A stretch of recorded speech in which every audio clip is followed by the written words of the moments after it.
Welcome to TXOGA Talks, where energy meets insight. The purpose of this podcast is to provide you with a candid conversation about our energy needs, our energy security, and your energy future. Texas oil and natural gas have made our nation the world's energy leader, constantly innovating and investing to fuel the economy, protect the environment, and power the world.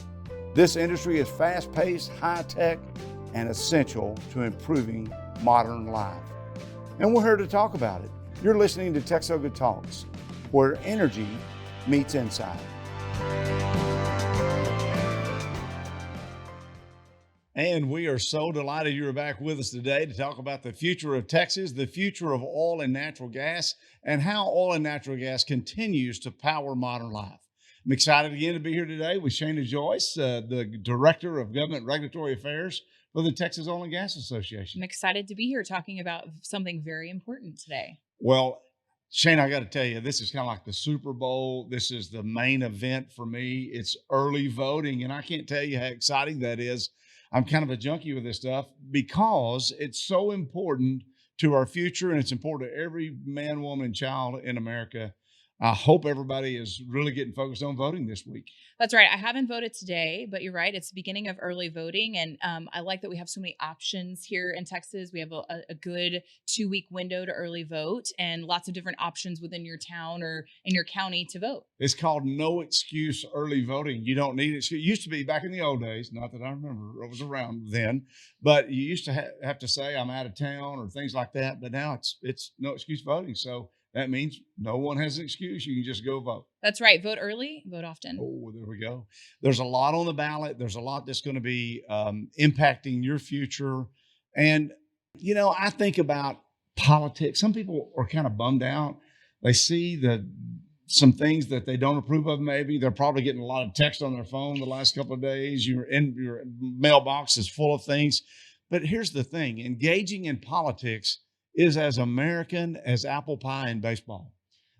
Engaging in the political atmosphere means I care about who's representing me, and I care about what direction my country or my state or my county or my city is going.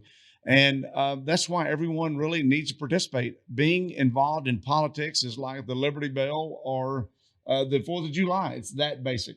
Absolutely. And, you know, you hear that phrase often, all politics is local. And that's right. We hear a lot of rhetoric about the presidential races and stuff like that. But I think when it really, when you really whittle it down, it's those local races that are super important to our state. And to, when we talk about Texas oil and gas, to the Texas oil and gas industry as well. That's right. Every part of our lives, from a constable to sheriff to, your justice of the peace, a lot of those things are on the ballot, and you need to find out. And we're going to tell you today where you can go to find out more information about your ballot and your races. And we hope you get involved. That's right. I think, though, before we get started on that, let's talk a little bit about you've been a statewide elected official, but you've also been a local elected official. You were a city councilman, right? I was. You were also a state representative and a state senator. And so I was just wondering what sparked you to want to run for office and be a representative of the people in the place where you live? You know, there's 3 distinct times in my life where I remember things occurring. And just real briefly, when I was in the 4th grade, my mother took us for 2 weeks out of school. That's something to remember. I was really excited about that. My uncle was stationed in Maryland. He was in the United States Navy. And my mother took us around all the Washington, D.C., Smithsonian, Washington Monument, Lincoln Memorial, Arlington Cemetery. And I just remember as a 4th grader thinking about the contributions that were made so that we could enjoy what we have today. And that may sound kind of weird that somebody thought a 4th grader really would, but I started paying attention. When I was a sophomore in high school, I had people come to me, and there was a guy that was running for state representative. He was challenging an incumbent, which is kind of unusual, right? Right. But they came to me and said, this guy named Elton Bomer, which it's an unusual name for me. And I thought, well, who's Elton Bomer? So I checked him out. I ended up being his youth coordinator. Elton served with a record of distinction in the Texas House of Representatives. He became a senior advisor to Governor George W. Bush. He served as the Texas Secretary of State. And I was a sophomore in high school. And then as a senior in high school, we had a government teacher come to a few of us and said, I have some tickets to the presidential inaugural activities of Ronald Reagan, Wow. our 40th president of the United States. I meant to ask you if you knew what number he was. Dang. I missed the pop time. quiz here today. I'm sure there's another one coming up at some point. But yeah, that was right. We're going to have some. But I mean, to attend those activities firsthand as someone that was young at that time, it really made an impression on me that we all need to give back. We all need to be involved, and we can make a difference in our future by participating in the electoral process. That's But right. you kind of have a bug about this too. I bet you have a story yourself. Well, when I was in 5th grade, Bob Dole was running for president, and we had someone at our church, and she gave me a pack of stickers, the long stickers you can just peel off, and I wore a Bob Dole sticker every day. And Great. when I was in high school, my government teacher as well, was nominated to go in this National Young Leaders Conference and got to go to DC, and you experienced all 3 branches of government in different ways. And I really thought, wow, this is something I really think I want to do. But when I was there was a fire drill on Capitol Hill, and I just so happened to be standing next to Bob Dole and got to meet him. You are kidding No, me. so it was Oh, totally how full great. circle. And so you're right. There's something I think a lot of us have within us that's why we do what we do. And there's a common theme here. Someone got you involved, right? Mhm. Someone got me involved. They said, hey, you ought to consider doing this. And so if you're listening today and you're a parent, bring your children to the Texas State Capitol that we're literally sitting here on the doorstep of as we're doing this episode. Take them through the Texas State Capitol. If you have an opportunity to go to Washington, D.C., show them the formation of our government. The Boston Tea Party was a bunch of folks that got fed up with the way that government was operating, and they took action. Today, we don't have to dump tea in a harbor anywhere, but we can get organized and we can get involved. And we've got some statistics today that will hopefully go through and show people just how impactful it is when you do make a difference. That's right. So, Todd, we just talked a second ago about some statistics that you wanted to go over today that I think will help motivate people to go early vote or to go vote on Election Day. And Election Day is? March 5th. Bingo. Okay. You got it right. So early voting is like a 2-week period preceding the election day for the primary. You get to vote. If you're a Democrat, you vote in the Democratic primary. If you're a Republican, you can vote in the Republican primary and choose who represents you. But we mentioned numbers and statistics. I really believe numbers tell a very powerful story. And for audio listeners, you can go to the show notes, and there's going to be a link to this document that we're going to go through here, Shana. And this document is a table that goes through the election year 2008 all the way up to even a recent constitutional amendment election that was held just this past November. That's right. In 2023. So what these numbers are telling us, and that I think is every listener, I hope you're listening, what this says is you can have an outsized influence in who represents you at the local level, at the state level, and even at the national level. So just going here to 2023 on the constitutional amendments, there were several provisions that voters voted on to amend the state constitution. So Shana, tell the listeners how many registered voters there were in 2023 for that election. 17,759,273. So there's a little less than 18 million voters, right? That's right. So I want you to know, listeners, 2.5 million people voted. Mm-hmm. And being the math whiz that you are, I'm sure you know, that's about 14%. Okay. So what that means is 86% of the people of Texas that are registered to vote didn't even cast their voice on important issues like, are we going to have a reliable electricity grid and have an energy fund that's going to encourage dispatchable energy, which did pass overwhelmingly. Right. But that's a big deal when, over 80% of the people, 8 out of 10 people just didn't bother to vote. Okay, let's go down to 2022. That was the race for governor. That was a race when Beto O'Rourke challenged Governor Greg Abbott. And in the primary, only 17% of the people voted and turned out. A little less than 2 million in the Republican primary, about 1 million in the Democratic primary. and there were about 17.7 million registered voters then, Shana. So the point I want to make here is that in Texas, there's how many state representative seats, Shana? This is quiz time again. Texas House seats. Oh, Texas House seats 150. Okay, there you go. All right. Whew. And how many state senators are there? 31. All right, there you go. That one's good, a little easier. Good. It's going to be review time for the old job position if you got those wrong, right? That's right. So here's the thing. Most of those seats are decided in the primary. I mean, there's a few seats that are competitive this November, and we'll be talking about those and voting in November. But the point is, whoever is chosen in most of these districts, either in a Democratic primary or the Republican primary, is going to probably be the person that's going to represent you. And so if we just go down this list here, in 2018, only 16% of Texans voted in the primary. The high mark was in 2008, who voted in the primary. There were 13.6 million registered voters. 31% of Texans voted in that primary. That's the high mark. The low mark for primaries was about 14% of registered voters. So, you know, what this tells me is there's this great show. It's called An Election Primary, and the advertising's not working because nobody's showing up to vote. That's why we're doing this today, is to remind you, you can make a difference in your future if you take the time to go vote. I was going to add that when you, especially on these state house races or even your local elections, when you look at the margins of it's votes, it's tens of votes that can make the difference between the two, especially when we talk about special elections, when someone, ends up giving up their seat or moving on to a different office, you have a special election for that. And then you see the difference and how few vote in those very important races. It's staggering. You hit the nail on the head, because in the statistics back you up there too. There was a recent race for a North Texas state representative seat, and I want to say the difference in the actual vote count was just over 100. And we're talking out of I don't know, it was like 6,000 or 7,000 people voted in that election.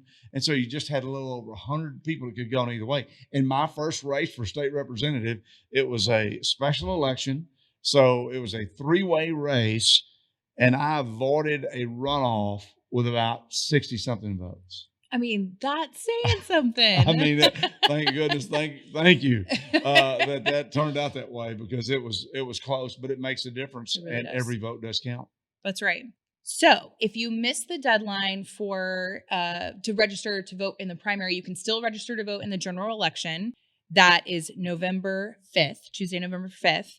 You have until October 7th to register to vote. And then early voting starts October 21st. And this graphic, too, that has all the important dates will also be on the link in our show notes. And just to recap those dates, early voting is underway now. Early voting ends Friday, March the 1st. So you need to be certain and get by your local place to vote on Friday, March the 1st. And then Tuesday, March 5th is Election Day, this primary. Those are important dates. I'm glad you pointed them out. That's right. And if you need to know more information about where to look, you can go to the Texas Secretary of State's website at VoteTexas.gov. That's right. So as someone who has been on the ballot many times, let's talk a little bit about why it's important to vote. We've kind of touched on it, but I wanted to see if you had any other expanding thoughts on that. Well, there are issues that really affect every family. The tax rate, the quality of our schools, funding for our roads, law enforcement that is so vital to support and attract men and women who defend our lives and our way of life, are all decided by people that you vote for. And if you care about the quality of services you have, whether it's those categories I mentioned, or maybe your local water and sewer rates are affected by the people on your city council. And that's why you need to take the time to vote. And again, we're busy. Look, we're working, we're raising kids. You got to go to soccer practice, baseball. There's a ton of things to do. You might be involved in your church and just a lot of different activities. But if you're not involved politically and you're not taking the time to vote, all that we enjoy can evaporate. Because I've had the opportunity and been fortunate to travel abroad and see a lot of different things. As Commissioner of Agriculture, we went to Iraq to help as part of the rebuilding process and toured the country. And it was a great time, Shana. We were in a bulletproof Suburban. Wow. And we had two former British soldiers that were our guides and taking us around along with the U.S. military. But the thing that was so sad to me is that when we got out on the road, they blew a horn and flashed lights, and then all the locals had to just get over and move out of the way. And I remember seeing a couple in a car with several cars, and you could tell they had just gotten married. And their way of life is just upside down because you just can't imagine in America having to get out of the way for a convoy to come through as a daily part of our lives. And I know that's a long way from happening here, but I think about Venezuela, who has the most oil reserves of just any place in the world, and they rank 20th in production. It's because they don't have the governance structure. They don't have accountability. They don't have the opportunity to choose their leaders like we do. And that can all go away. And I love Mexico and our friends there, and many people have family there.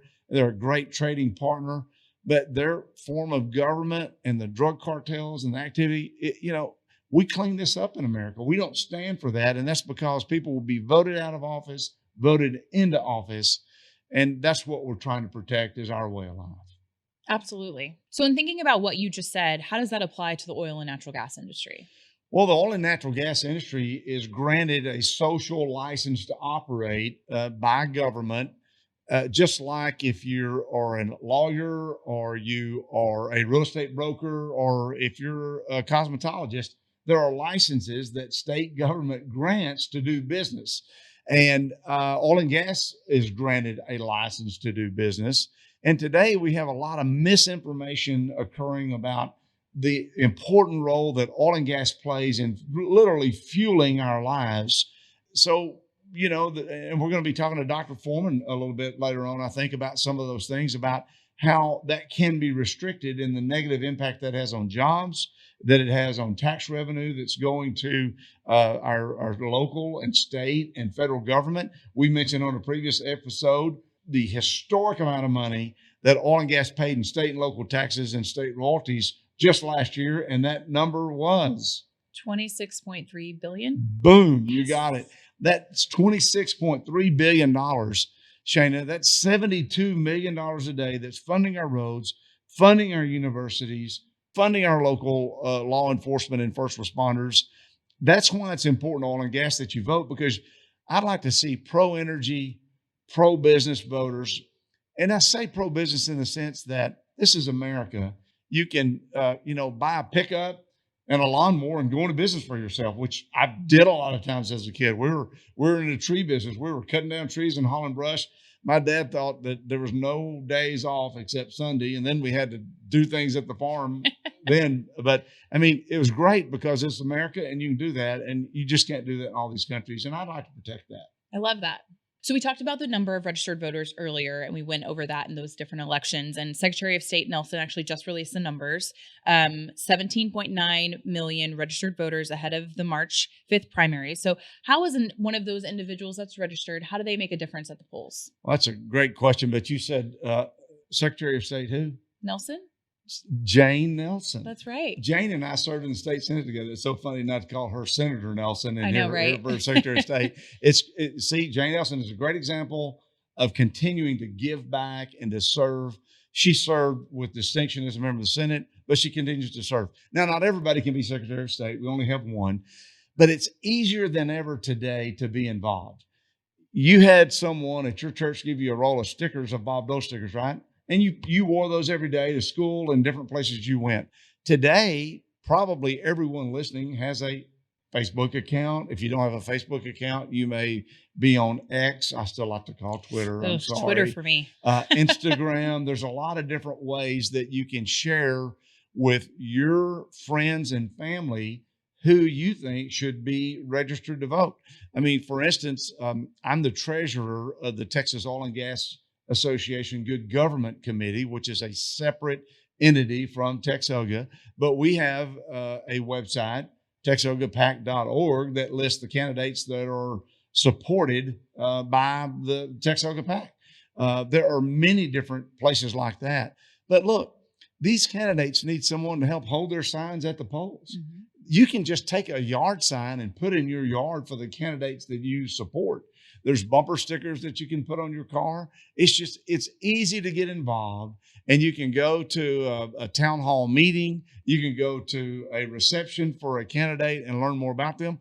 And you might even get something good to eat while you're there. They usually are putting out some kind of food, which is always an enticement for me, Shana. Same. Definitely same. So we talked about almost 18 million registered voters. How many of those folks are in oil and gas, and how does that affect them? So in fiscal year 2023, there were a little over 480,000 people that got a direct paycheck from oil and gas. If you happen to be one of those individuals that's involved in oil and gas today, here's the thing. You have a family, you have friends.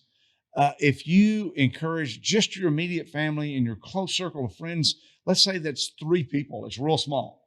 If you get 3 people to go vote times that's 1.5 million people. That's almost as many that votes in one of the primaries, Shana. Right. Not only do we have 480,000 people that get a direct paycheck from oil and gas, but there's an entire supply chain of people that support oil and gas. That's about another million plus people. So you could see very easily, not even inflated math or fuzzy math here, that you could have 3 or 4 million people.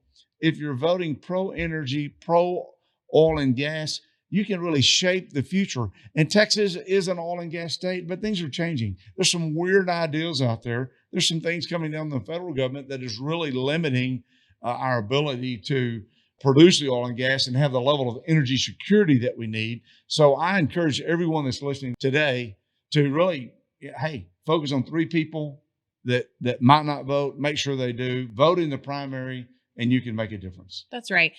So if you're not sure who represents you, you can go to wrm.capital.texas.gov. That's who represents me. So you can know what districts you are located in, and that will help guide you into seeing who's running for those individual offices. What is that website again? I hadn't heard of that one. It's who represents me, but it's wrm.capital.texas.gov. Oh, that's good. I've heard of who represents me. Because all you have to do is type in your zip code, right? I think you just put your actual address because there are some, because of districting lines, you need your actual address so that you know exactly who represents you. And they don't spam you or anything like that. That's right. That I know of.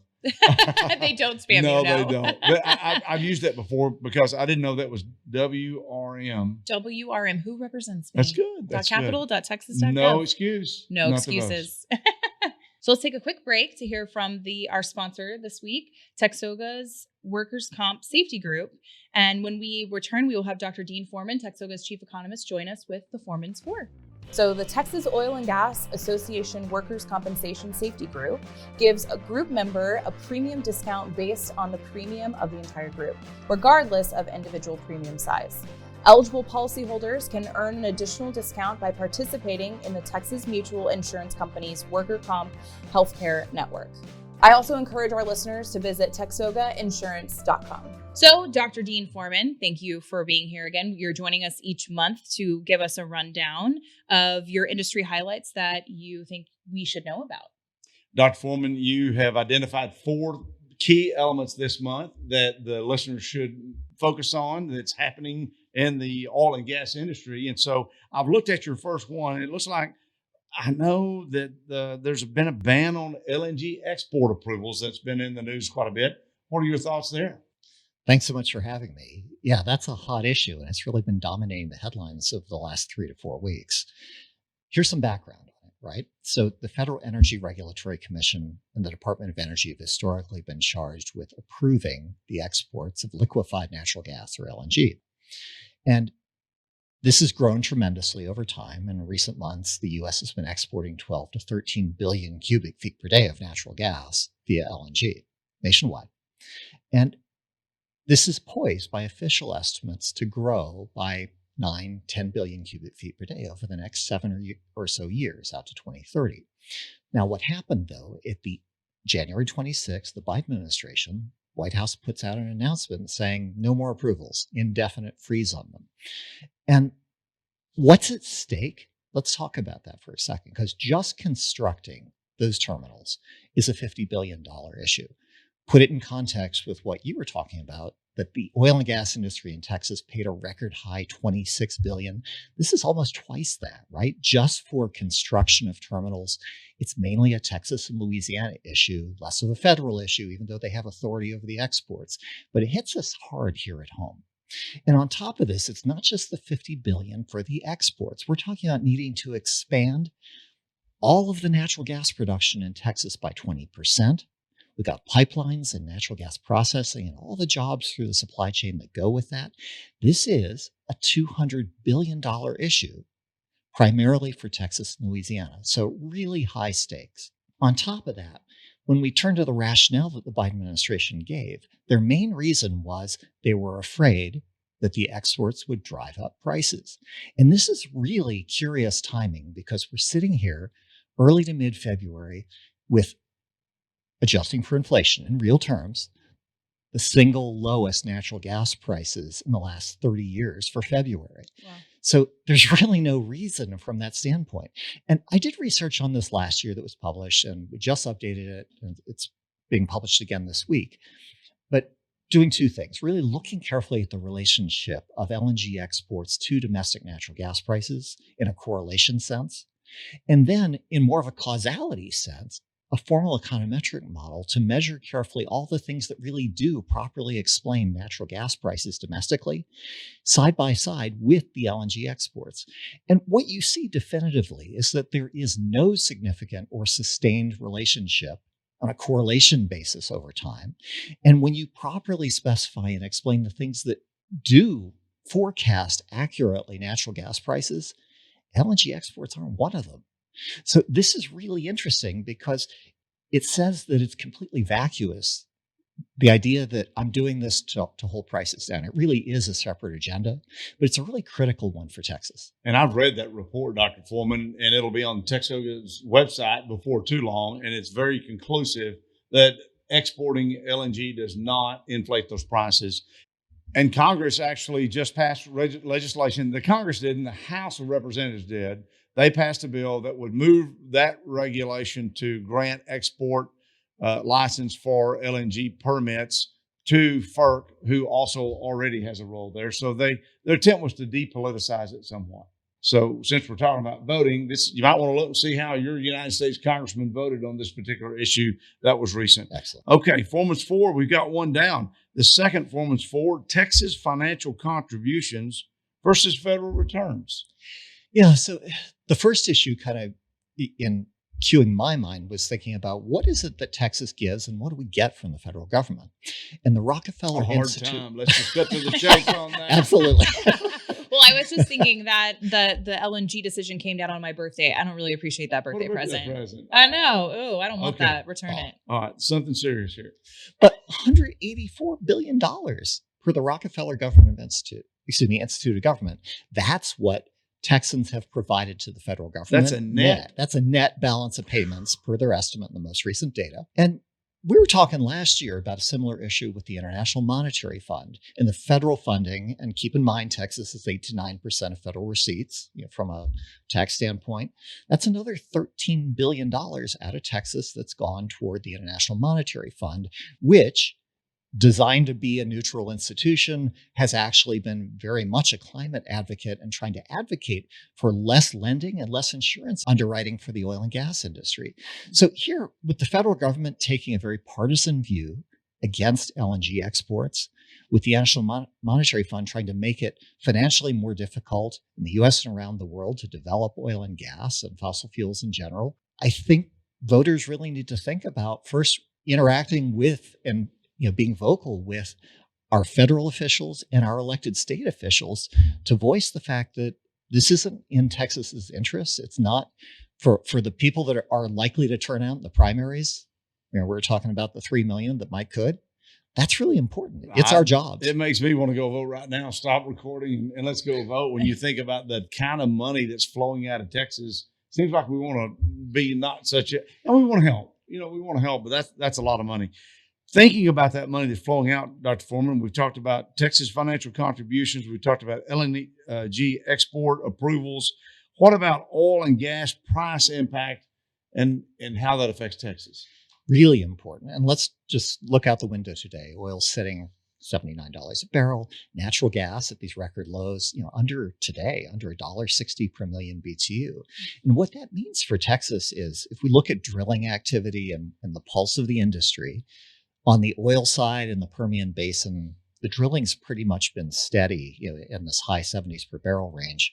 We've seen 274 oil-directed rigs, meaning drilling rigs that are specifically targeting oil resources, and they're going to get some gas as a byproduct of that. But the Permian Basin's held up well. But these low natural gas prices at these record low levels mean dedicated drilling for natural gas is really hurting. So good for the Permian Basin, not so good for the Eagle Ford or East Texas and the Haynesville area, where the rig activity year to date, just in the first 6 weeks here, is down 20 to 25%. So a really big deal for Texas in terms of these. Growth is not guaranteed. That's what I'm hearing Dr. Foreman say. And policy can either promote prosperity or it can hinder it. And so that's very important. I love the final point here. I got to tell you, sticky, I think about getting too much syrup on the pancakes here at breakfast when I think about sticky right now. Sticky price inflation, high interest rates, and the U.S. dollar. Thank you. We're going to unpack something that's one of the most common questions asked, but it's a macro issue if we zoom out to it that pretty much everybody can relate to. And when we talk about the prices and where they are, everybody's been Fed watching very carefully, waiting for interest rate cuts, right? And the economic growth numbers, like we talked about in the last episode where I was on, have been really strong through year end, and all these forecasts have been upgraded. And what that means is that the Federal Reserve is less likely to cut rates, at least as much and as soon as people were hoping for on that basis. Well, what are the impacts of that? And if you start thinking about it, first at the business and household levels, roughly, the International Monetary Fund and others Bank of International Settlements have quantified some $5 trillion worth of global debt corporately that must be refinanced this year at these higher rates. And that effectively triples the rates that the short-term refinancing had historically been at. So two things. The Bank for International Settlements has shown this disproportionately affects small and medium-sized businesses. That's one. The other is that the train of this, when it comes through, means the lower your credit rating, the higher the rates. This has a follow-on impact that's really important. And at the household level, the New York Federal Reserve Bank, they do credit monitoring, quantified as of the fourth quarter that there was $17.5 trillion worth of consumer credit debt between mortgages, auto loans, credit cards, all of that, never higher. So this tells the Federal Reserve that even if the economy is chugging along, and those who've been following TXOGA's chart book and all the indicators that we follow each week, it's not a surprise, right, that the economy has been strong, that price inflation, as you were saying, has been sticky.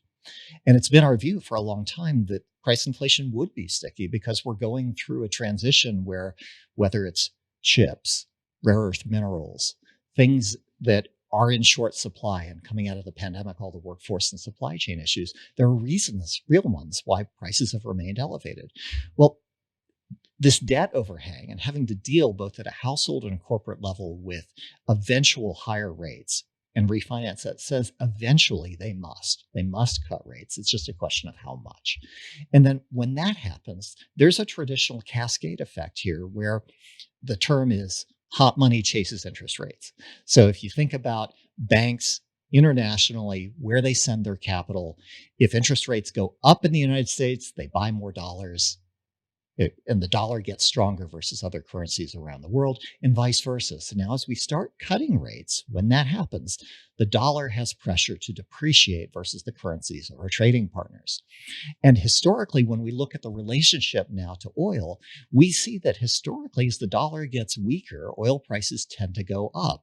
And part of that's because oil is traded in dollars. Part of it is a commodity pricing effect and how you hedge exchange rate risk vis-a-vis commodities. And as that plays out, then that's a really important dynamic to keep in mind if the dollar starts moving down markedly. Today, as we sit, the dollar's near its historic highs. That's not likely to persist forever. So really good time for that European vacation, but maybe not in a year. That sounds pretty good to me right now. Our voters, you can't vote on the Fed. You can't vote on their decisions on interest rates, but decisions of political leaders does impact inflation about government spending and all those kinds of things. You heard it from Dr. Dean Foreman himself, Foreman's 4. Love it. Thank you, Dean. Absolutely. Thanks for having me. I just also want to remind our listeners that if you want to look at any of the awesome charts and graphs and statistics that Dr. Dean Foreman puts together each week and month, you can go to TXOGA.org/economics for those. I also found out recently he is a LinkedIn influencer. Ooh. So definitely follow him on LinkedIn, which right. I was like, Hey, whoa, there you we go. have an influencer in our office. Who knew? That's great. So, Todd, we've talked about a lot of really important topics today, especially voting being the number one. So I just wanted to ask if you had any departing words of wisdom for our listeners. Look, I think it's just so important that each of us take this responsibility, this opportunity, really this privilege to vote very personally and help get out the vote. Let's build a stronger, cleaner, better Texas and make your voice heard. Love it. I couldn't have said it better myself. So as a reminder, visit TXOGA.org if you'd like to learn more about the Texas oil and natural gas industry and its essential role in our modern lives. And then also follow us on our social media channels, Twitter, I'm still calling it Twitter, Facebook, LinkedIn, Instagram, and YouTube. And if you'd like what you've heard, please remember to subscribe. You can do it on Spotify. It's pretty cool. Or whatever your listening app is. You said it all. And thank you all for listening today to TXOGA Talks, where energy meets insight. The views expressed on this podcast are not intended and should not be construed to be the views of any particular TXOGA member or company. The purpose of this podcast is to engage in candid conversations about energy needs, energy security, and the future of energy.